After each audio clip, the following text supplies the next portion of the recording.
নাইজেরিয়ায় গ্রামবাসীর ওপর রাতভর জঙ্গি হামলায় নিহত হয়েছেন অন্তত ২৯ জন।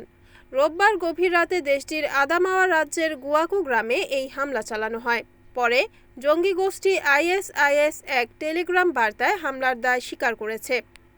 সরকারি সূত্র জানায়, হামলাকারীরা কয়েকটি দলে বিভক্ত হয়ে ঘুমন্ত গ্রামবাসীদের ওপর এলোপাতাড়ি গুলি চালায়। এতে ঘটনাস্থলে বহু মানুষের মৃত্যু হয় এবং আহত হন আরও অনেকে।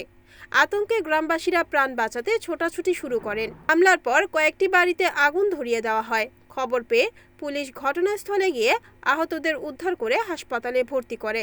এদিকে একই দিনে কোগি রাজ্যের লোকোজায় একটি এতিমখানায় হামলা চালিয়ে ২৩ কিশোরকে অপহরণ করা হয়। পরে অভিযান চালিয়ে ১৫ জনকে উদ্ধার করেছে পুলিশ। বাকিদের খোঁজ চলছে। বিশ্লেষকদের মতে, আফ্রিকার সবচেয়ে জনবহুল দেশ নাইজেরিয়ায় নিরাপত্তা সংকট দিন দিন আরও জটিল হয়ে উঠছে, যা পুরো অঞ্চলের জন্যই উদ্বেগজনক। Desk report, NAN TV.